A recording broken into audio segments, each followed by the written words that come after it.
Gold trusted gold buyers. మీరు తాకట్టు పెట్టిన బంగారాన్ని విడిపించి ఈ రోజు ఉన్న మార్కెట్ ధరకు కొనబడను.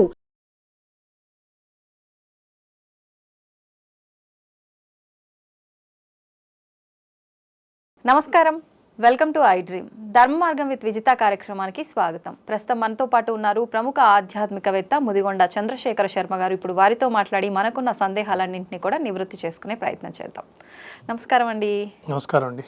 ధన్యవాదాలు ముందుగా పిలవగానే ఎక్కువగా గ్యాప్ తీసుకోకుండా వచ్చినందుకు. తప్పకుండా మీరు అడగడం రాకపోవడం కూడానా. అయితే టాపిక్ ఏంటంటే, ఎలాగో మొదటిసారి మనం వీడియో చేయబోతున్నాం, కొంచెం అది కాన్సెప్ట్ కూడా పద్ధతిగా అలా ఉంటేనే బాగుంటుంది అనిపించింది. ఏంటి అంటే, ఆచారాలు వ్యవహారాలు అని చెప్పి మాట్లాడుతూ ఉంటాం మనం నిత్యము కూడా.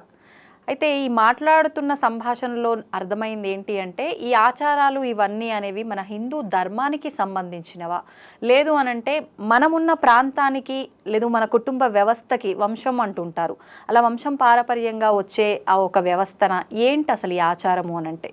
ముందుగా ఐ డ్రీమ్ ప్రేక్షకులందరికీ కూడా నమస్కారం. సాధారణంగా వాగర్ధావివ సంపృక్తో వాగర్ధ ప్రతిపత్తజే జగత పితరౌ వందే పార్వతీ పరమేశ్వరం. సాధారణంగా ఈ ఆచారము అనేది చాలా విశేషమైనటువంటిది అని మన మన మన ధర్మంలో మనం దాన్ని వ్యవహరిస్తూ ఉంటాం. ప్రతి దాంట్లోనూ ఆచారము అని ఆ మాట మాత్రం అంటూ వినిపిస్తూ ఉంటుంది. ఈ ఆచారము అంటే దాని అర్థం ఏమిటి, ప్రామాణికం ఏమిటి, ధర్మశాస్త్రాలు ఏం చెప్తున్నాయంటే, అంటే శ్రేష్టమైనది, ఉత్తమమైనది అని అర్థం. చరహ అంటే నడవటం లేదా అనుసరించడము అని అర్థం. ఉత్తమమైన దానిని అనుసరించడం లేదా అనుకరించడం, శ్రేష్టమైన దానిలో నడవటం, శ్రేష్టమైన దానిలో నడవటము అనేది ఆచారం యొక్క నానుడి. ఈ ఆచారము, అందుకే గురువును తన దగ్గరికి వచ్చినటువంటి విద్యార్థులకు ఏం చెప్తాడు, తను ఏదైతే ఉత్తమమైనటువంటి ధర్మ మార్గం ఉందో తాను ఆచరిస్తూ తన శిష్యులకు ఆచరింపజేస్తాడు. అందుచేత గురువుని ఏమంటున్నాం, ఆచార్య అని సంబోధిస్తున్నాం. అవునండి, తాను ఆచరించి తన శిష్యులకు చూపిస్తున్నాడు. కాబట్టి అందుకే ధర్మశాస్త్రాలు ఏం చెప్తున్నాయి, యద్యాచరతి శ్రేష్ఠ తత్తదేవ ఇతరో జనాః అని ధర్మశాస్త్రాలు అంటున్నాయి. అంటే ఏమిటి, శ్రేష్ఠులైన వాళ్ళు ఏది చేస్తారో ప్రజలంతా దాన్ని అనుసరిస్తారు. వాస్తవం. ఇది ధర్మము, ఇది ఆచారం యొక్క ప్రామాణికం. శ్రేష్ఠులైన వాళ్ళు ఏది చేసినా మనం దాన్ని ఫాలో అవుతూ ఉంటాం. అందుకే యథా రాజా తథా ప్రజ అని కూడా అన్నారు. రాజు ఎలా ఉంటే ప్రజలు కూడా అలాగే ఉంటారు కదా, అలా నడుస్తారని ఒక నానుడి ఉంది. అందుకోసం ఆచారం అనేది నడవడిక, ఒకరిని అనుసరించడం ఆచారం యొక్క ప్రామాణికం. అందుకే ధర్మశాస్త్రాలు ఆచారం గురించి చాలా గొప్పగా చెప్పాయి. ఆచార పరమో ధర్మ అంటున్నాయి ధర్మశాస్త్రాలు. ఆచార పరమో ధర్మ, పరమధర్మమైనటువంటిది ఆచారం. అంటే ధర్మానికి మూలం ఆచారము ఉంటుంది శాస్త్రం. ధర్మానికి మూలం ఆచారం. ఆచారం అనుసరించినదే ధర్మానికి అర్థం లేదు అంటే సాధారణ ఇక్కడ మళ్ళీ ఒక ప్రశ్న వస్తుంది. ఏమిటంటే, ధర్మానికి ఆచారం మూలమా, ఆచారానికి ధర్మం మూలమా? నిజంగానే ఏది మూలం అంటారు? ఒక సందేహం వస్తుంది. ఆచారానికి ధర్మం మూలమా, ధర్మానికి ఆచారం మూలమా? అంటే నేను ఇప్పుడు ఆచరిస్తున్నటువంటి ఆచారాలన్నీ ధర్మ ప్రతిపాదితమైనవే కదా. మరి ఆచారం ధర్మానికి మూలమైందా, ఆ ధర్మానికి ఈ ఆచారానికి ధర్మం మూలమా అనేది మనం ఒకసారి ఆచరిస్తే మనం చూస్తే ధర్మం ఎక్కడి నుంచి వచ్చింది, మనం ధర్మము అని దేని అంటున్నాం అనేది మనం ఒకసారి విచారిస్తే, ధర్మము అని ఎక్కడుంది, వేద ప్రతిపాదితమైన ధర్మమే ధర్మం. వేదోఖిలమూలం ధర్మ అని అన్నాయి శాస్త్రం. వేదో అఖిలమూలం ధర్మ. వేదములు చదివినా, వేదములు మొత్తం సారమంతా, వేదసారము మరియు పురాణ ఇతిహాసాదులు వేదాంగ శాస్త్రాలు ఏది చూసినా, పురాణాదులు ఏది చూసినా అందులో ఉండేదేమిటి, ధర్మమే. ఏది చెప్పినా ధర్మమే చెప్తుంది. అంటే ప్రతిదానికి ఒక ఆధారం ఉంది. ఏది చెప్పినా అంటే వేదములో ఏం చెప్పినా ఓవరాల్గా లాస్ట్కు చెప్పేది ధర్మమే. అందుకే వేదం ప్రతిపాదించింది ధర్మం. వేదో అఖిల మూలం ధర్మ అని శాస్త్రం చెప్తుంది. అలాంటి ధర్మము, అలాంటి ధర్మానికి ఆచారం మూలమైంది. ధర్మానికి ఆచారం ఎందుకు ధర్మానికి ఆచారం మూలం ఎలా అవుతుంది అంటే, ఇప్పుడు మనం ఉన్నాం, నన్ను ఎందుకు పిలిచారు? మీరు చెప్పే విధానం నచ్చింది, మాట్లాడే పద్ధతి అంటే జనాలకు తెలియజేసే నడవడిక ఉంది అనిపించి సంతోషం. కాబట్టి నన్ను అంటే నేను ఇప్పుడు ఫలానా ధర్మంలో ఉన్నానని, నేను ఫలానా ధర్మాన్ని మాట్లాడుతున్నానని, ఫలానా ధర్మం గురించి తెలుసుకోవాలని కదా నన్ను పిలిచింది. కరెక్ట్. అంటే నన్ను చూసి ఈయన ఫలానా ధర్మికుడు, ఈయన ధర్మాన్ని ఆచరిస్తున్నాడు అని మీరు అర్థం చేసుకున్నారు కదా. కాబట్టి నేను ఇలా ఉండటం వల్ల ఈ ధర్మానికి అస్తిత్వంగా ఉంటుంది. నా ధర్మం నేను ఇలా ఉండడం వేషో భాష సదాచార రక్షణీయమిదంత్రయం. వేషము, భాష, సదాచారం ఈ మూడింటిని మనం పరిరక్షించినప్పుడే ధర్మానికి సార్థకత ఉంటుంది. ధర్మానికి అదే మూలం. వాస్తవం. అది అర్థమైందా? నేను నా ఇష్టం వచ్చినట్టు ఉంటానంటే ధర్మానికి అస్తిత్వం కాదది. ధర్మాన్ని నీవు నిలబెడుతున్నట్టు కాదు, ధర్మానికి మూలం కాదది. నా మనస్సులో భగవంతుడు ఉంటాడండి. నేను ఆ దేవాలయానికి వెళ్ళినప్పుడల్లా బొట్టు పెట్టుకోవాలా, ప్యాంట్ షర్ట్లు వేసుకొని నమస్కారం చేసుకున్నంత మాత్రాన భగవంతుడు నాలో లేడంటే ఎలాగా? వద్దన్నాడా దేవుడు? ఇలా వస్తే వద్దన్నాడా అంటే అలా వస్తే వద్దని చెప్పలేదు, అలా ఉండొద్దని.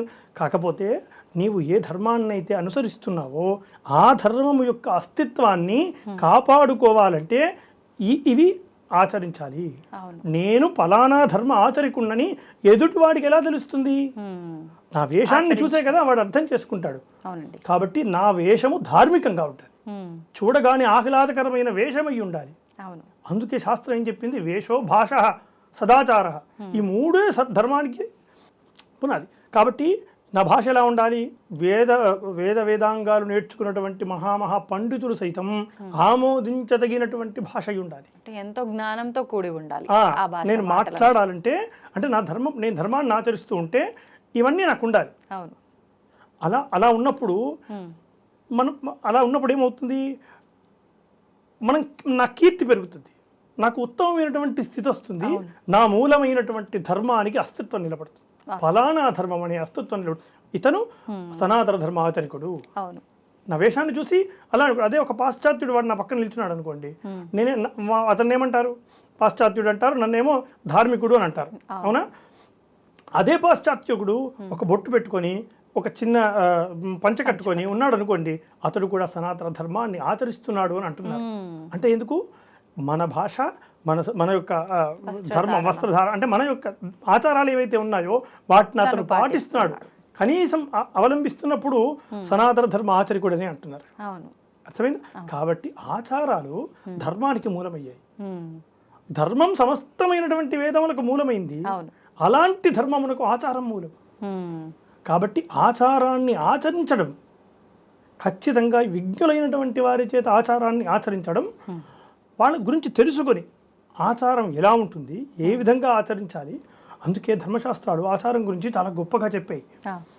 వేదస్మృతి సదాచార స్వస్య చ ప్రియదర్శన ఏతచ్చతుర్విధం జ్ఞేయం సాక్షాత్ ధర్మస్య లక్షణం అంటున్నాయి. అంటే ధర్మము ఎలా ఉంటుందయ్యా అని పెద్దవాళ్ళు అడిగితే ధర్మశాస్త్రజ్ఞులు చెప్పినటువంటి మాట ఏమిటి అంటే, వేద ప్రతిపాదితమైన కర్మములు, స్మృతి ప్రతిపాదితమైన ఆచారాలు.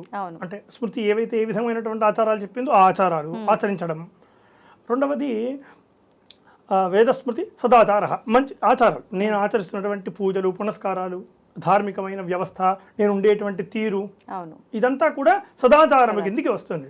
స్వస్యచ అంటే నా మనస్సు కూడా ఆహ్లాదకరమైనటువంటి మనస్సు, నేను ఇష్టపడేటువంటి దైవం, ఇవన్నీ కూడా నా భావనలు, నా యొక్క అంతర్లీనమైనటువంటి భావనలు ఏమంటారో ఈ నాలుగు కూడా ఎలా ఉండాలి? ధార్మికంగా ఉండాలి. ఈ నాలుగు ఉన్నటువంటి వాడు, ధార్మికంగా ఉన్నటువంటి వాడు ఏమవుతున్నాడు? అదే ధర్మ లక్షణము ఉంటుంది. ధర్మం ఎక్కడుంది? ఈ నాలుగు ఎక్కడైతే స్థిరంగా ఉన్నాయో అక్కడ ధర్మం ఉన్నది. అదే సాక్షాత్ ధర్మస్య లక్షణం అంది శాస్త్రం. ధర్మస్వరూపము అక్కడ కనబడుతుంది. అంధానుకరమణ్యేషాం అకీర్తి కరముచ్యతే. లేదు, ఇలా కాదు, నాకు ఇష్టం వచ్చినట్టుగా నేను ఉంటాను, నా ఇష్టం వచ్చినట్టుగా నేను ప్రవర్తిస్తాను, నా ఇష్టం వచ్చినటువంటి అనుకరణ చేస్తాను, ఏది నచ్చుద్దా ఆ అనుకరణ చేస్తాను అంటే నీది కాందాని నీవు అంధానుకరమణ్యేషాం, కళ్ళు గుడ్డిగా మూసుకొని పోయి పక్కవాడి దాన్ని అనుసరిస్తే అకీర్తి కరముచ్యతే. నీ కీర్తి పోవడమే కాకుండా పాపం కూడా చుట్టుకుంటుంది. అకీర్తికరముచ్యతే, అకీర్తి కలుగుతుందని ధర్మశాస్త్రాలు వేడుకున్నాయి. అందుకోసం ఆచరణాత్మకమైన చర్యలు చేయటం ధర్మానికి మూలమవుతున్నాయి. నా ధర్మాన్ని అస్తిత్వం కాపాడుకోవాలంటే ఆచారాలను ఆచరించాలి. అది ఆచారాలు సాక్షాత్తు రాముడు దేవుడు అయినప్పటికీ మానవ రూపంలో ఉన్నందువల్ల ఈ ధార్మికతను అంతా పాటించిండు కాబట్టే విగ్రహ రూపంలో ఉన్న ఆ దేవుణ్ణి ధర్మానికి ప్రతిరూపం ధర్మ అని అంటాం. అవును కదా, ధర్మస్వరూపుడై రాముడు ఉన్నాడు కాబట్టి రాముడంతటి వాడే ఆచారాలు ఆచరించారు. అవును, రాముడంతటి వాడు విస్మరించాడు అన్నింటినీ? లేదు కదా.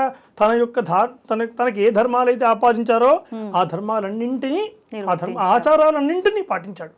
ఆయనే కదా ఆ మార్గదర్శి. అందుచేత ఆచారాలను పాటించడం ఉత్తమం.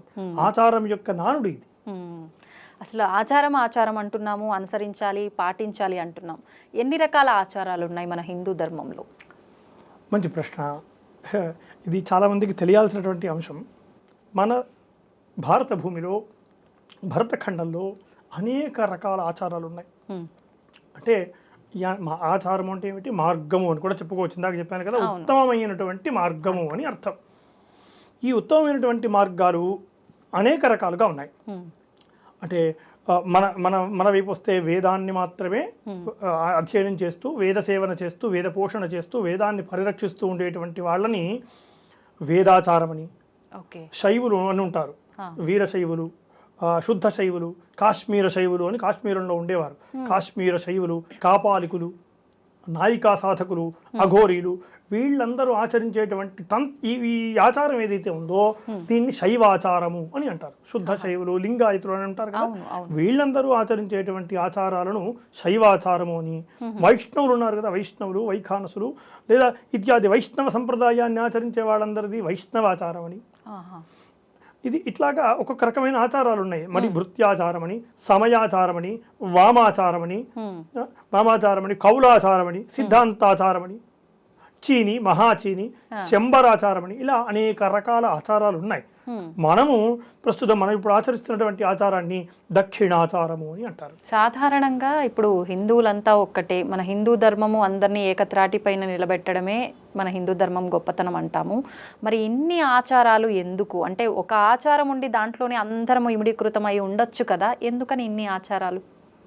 మంచి ప్రశ్న. ఇప్పుడు మీరు వైజాగ్కి వెళ్ళాలనుకోండి, ఎలా వెళ్తారు మీరు? ట్రైన్లోనో, బస్లోనో, ఫ్లైట్లోనో, ఏదో ఒక మార్గం అయితే ఎంచుకుంటాం. ఎందుకు అన్ని మార్గాలు?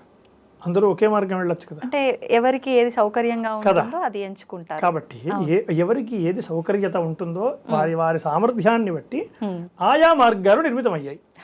రోడ్డు మీద వెళ్ళే వాళ్ళు వైజాగ్కి రోడ్డు మీద కూడా పలు రకాలుగా, పలు తీరులుగా వెళ్తారు.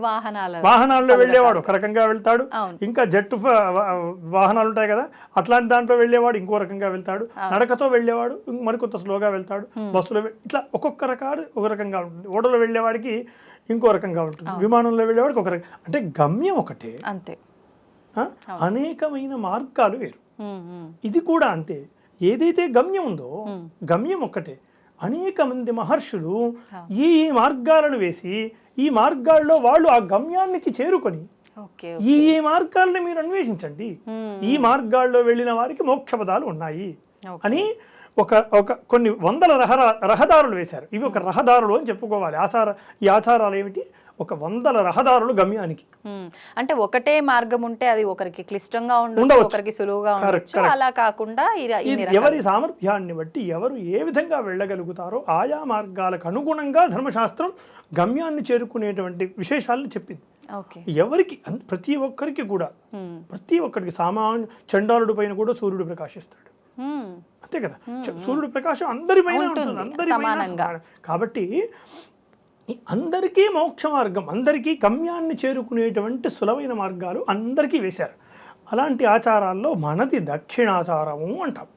మనది మంత్ర విధానంగా ప్రసిద్ధి చెందింది. మంత్రముతో ముందుగా సదాచారం అంటే ఏమిటి? పూజలు చేసుకోవటం, ఉదయాన్నే లేవటం, ఉదయం లేచిన దగ్గర నుండి మరలా పడుకునేంత వరకు ప్రతిదానికి ప్రామాణికం ఉంది. దంతధావనానికి కూడా ప్రామాణికాలు ఉన్నాయి, స్నానం చేసేదానికి కూడా ప్రామాణికాలు ఉన్నాయి. ఎలాంటి వస్త్రాలు వేసుకోవాలి, ఎలాంటి బొట్టు పెట్టుకోవాలి, బొట్టుకు కూడా ఏ విధమైనటువంటి మంత్రాలు చేసుకోవాలి, ఈ షోడశ కర్మలు పుట్టినప్పటి నుండి జాతకర్మ నుండి అంత్యేష్టి వరకు ఈ 16 కర్మలు ఏవైతే ఉన్నాయో ఇవన్నీ కర్మలు మనం ఆచరిస్తున్నటువంటి విధానాలు, అర్చనా విధులు, హోమ యజ్ఞ ఉత్సవాదులు, ఇట్లాంటి కార్యక్రమాలు ఏవైతే మనం చేస్తున్నామో ఇదంతా కూడా దక్షిణాచారము, సదాచారము. దీన్నే సదాచారం. దంతధావనం దగ్గర నుంచి కూడా అదొక ఆచారమే.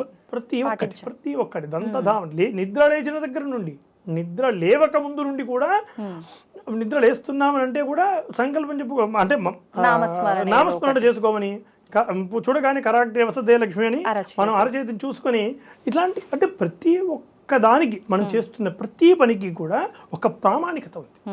ఏదో మనం చేసామంటూ కాదు, సదాచారంలో ప్రతిదానికి ఒక ప్రామాణిక ఉంది. ఆ ప్రామాణికానికి అనుగుణంగా ఈ మంత్ర విధానంతో ప్రసిద్ధి చెందింది దక్షిణాచారము. మనం ఆచరిస్తున్న ఆచారము మంత్ర విధానంగా ప్రసిద్ధి చెందింది. తంత్రానికి ప్రాధాన్యత లేకుండా మంత్ర విధానంతో ప్రసిద్ధి చెందింది. అందులో వామాచారం అని ఇంకొక ఆచారం ఉంటుంది. ఈ వామాచారం ఏమిటి? తంత్ర విధానంగా ప్రసిద్ధి చెందింది.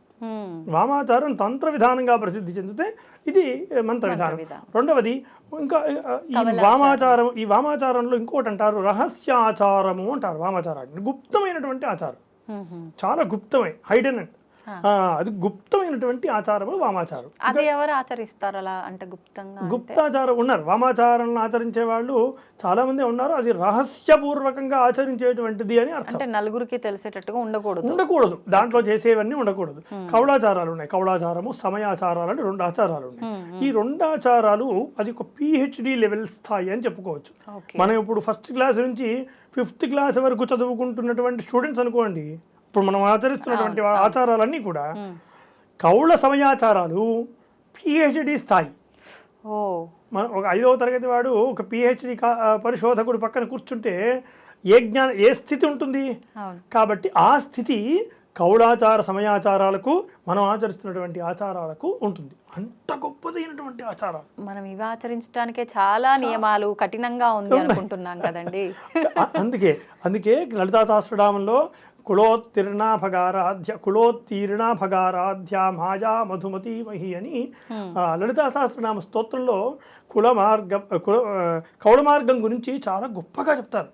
సమయాచార తత్పర అని అమ్మవారిని సమయాచార తత్పర అంటే ఈ సదాచారములో అన్ని ధర్మాలను ఒక్కొక్క మెట్టుగా ఆచరిస్తూ ఇన్ని PhD స్థాయి వరకు చదువుకొని ఆ స్థాయికి వచ్చి, అంటే జ్ఞానం పరిపూర్ణమైనటువంటి జ్ఞానాన్ని పొంది, ఏ జ్ఞానాన్ని అన్వేషించాలో తెలుసుకొని, జ్ఞానాన్ని పొంది కాదు, ఏ జ్ఞానాన్ని అన్వేషించాలో ఒక గురుముఖత మనం చేస్తున్నటువంటి ఆచారాలుగా తెలుసుకొని, ఆ తర్వాత ఈ కౌళాచారము కానీ ఈ సమయాచారంలో గమ్యాన్ని చేరుకోవటం, అది ఉత్తమమైనటువంటి మార్గము అని కౌళ సమయాచారాలు అక్కడి దాకా వెళ్ళిన వాడికి తెలుస్తాయి.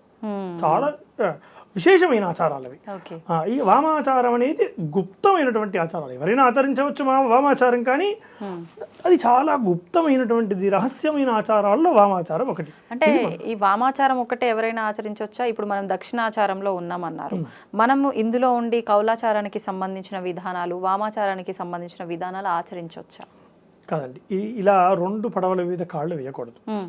ఎప్పుడైనా 2 పడవల మీద కాళ్ళు వేసి వెళ్ళడం ఎవరికి ప్రమాదం? మనకే ప్రమాదం. అవునా? అటు ఇటు ఏ ధర్మాన్ని ఆచరిస్తాం, ఎక్కడికైనా వెళ్ళాలి కదా. కానీ ఏ ధర్మం, ఏ ఆచారమైనా ఒకే ఆచారాన్ని ఆచరిస్తూ అనుసరిస్తూ దానిలోని మర్మాలను తెలుసుకుంటూ ఒక్కొక్క మెట్టు దాటుకుంటూ మనం పైకెక్కాలి. అంటే ఏదైనా ఒకటే ఒకే ఆచారమును ఆచరించాలి. 36 రకాల ఆచారాలు ఆచరిస్తే అగమ్య గోచరం అవుతుంది. అన్ని రకాలుగా ఆచారాలు ఆచరించకూడదు. అందుకు అది ధర్మం. ధర్మం చెప్పింది ఏమిటి? ఒక్క దారిలో వెళ్ళు.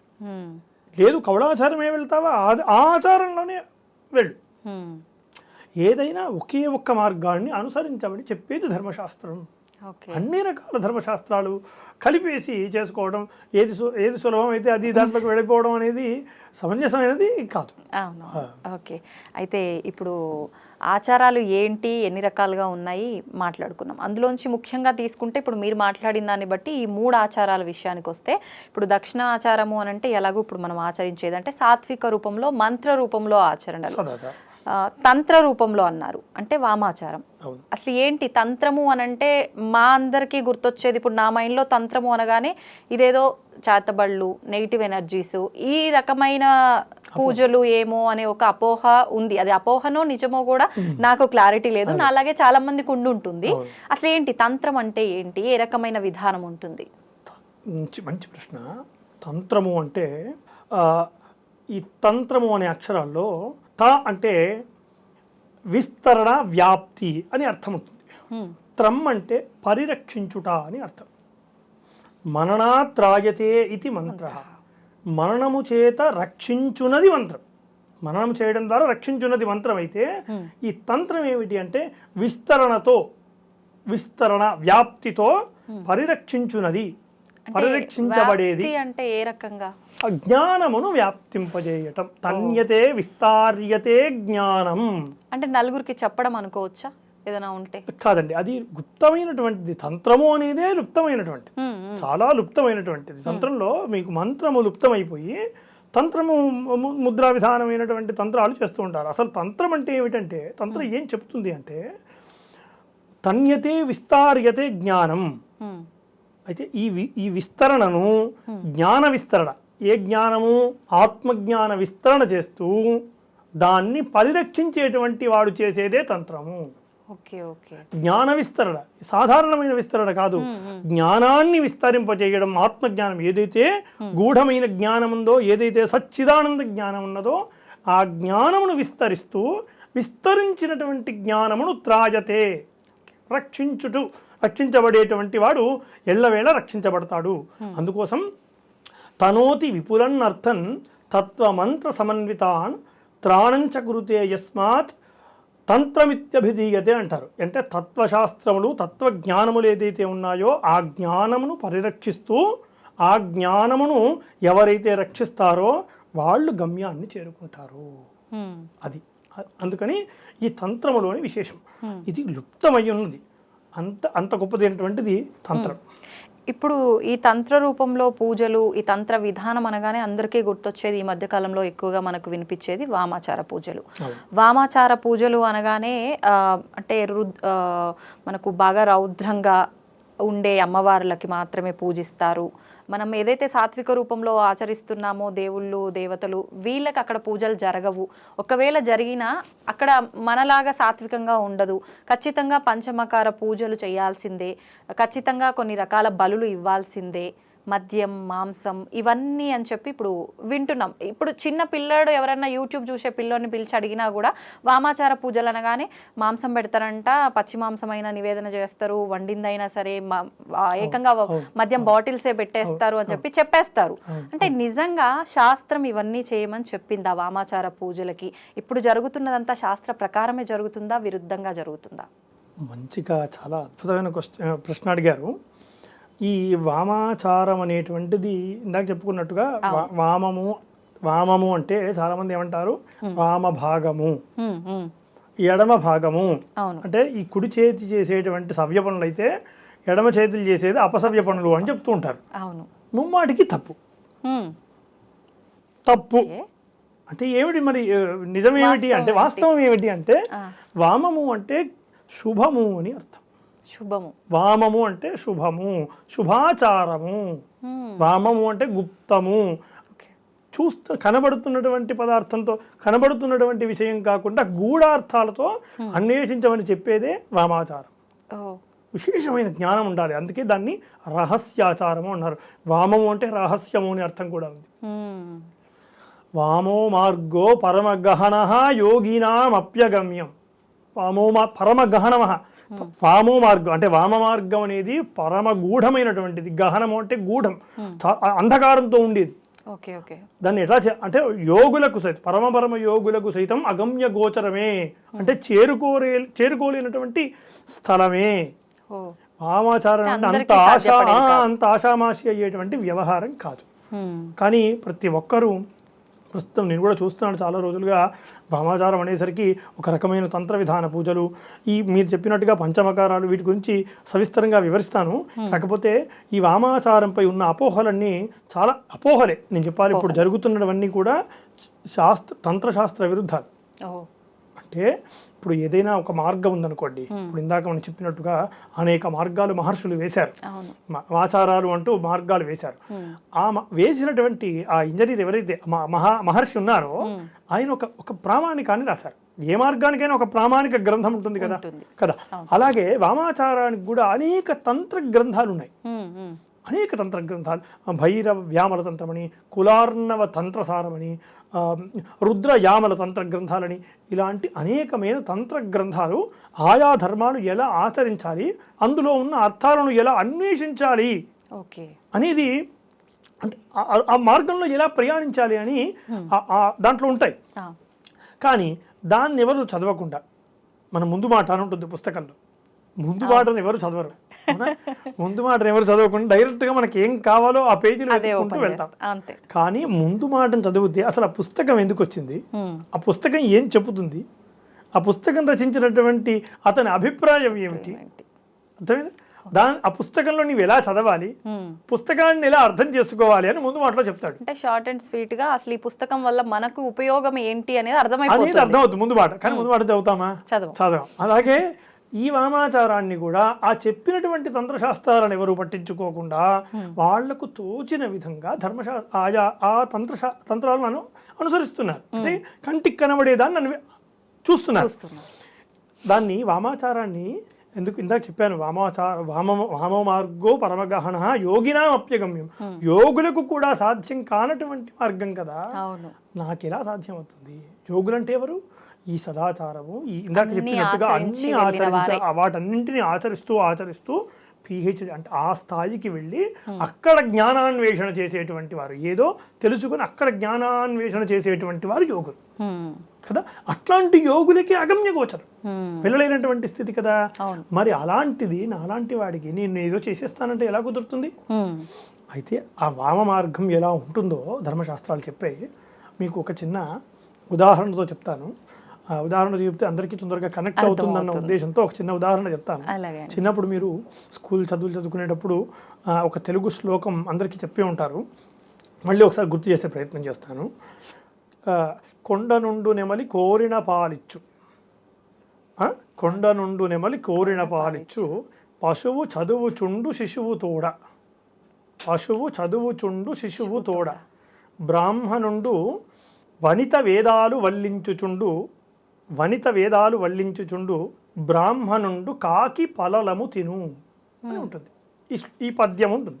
ఆ పద్యంలో మొదటి పేర ఏమిటి? కొండ నుండే నెమలి కోరిన పాలిస్తుందట. నెమలి పాలివ్వటం ఏమిటండి? అదే కదా కదా, ఇదేమో అర్థం కావట్లేదు కదా. కోరిన పాలిస్తుందట, పశువు చదువుకుంటుందట. ఎవరితో కలిసి? శిశువుతో కలిసి పశువు చదువుకుంటుందట. పశువు చదువుకోవడం ఏమిటి? మూడో పేరాలో వనిత వేదాలు వల్లించుచుండు, అమ్మాయి ఒకవేళ వల్లించింది అని అనుకుందాం, అక్కడ ఓకే, వనిత వేదాలు వల్లించుచుండు. నాలుగో పేరాలో పలలము అని ఉంది. కాకి, బ్రాహ్మణుడు కాకి పలలము తింటున్నాడు. పలలము అంటే మాంసం, కాకి మాంసాన్ని బ్రాహ్మణుడు తింటున్నాడు.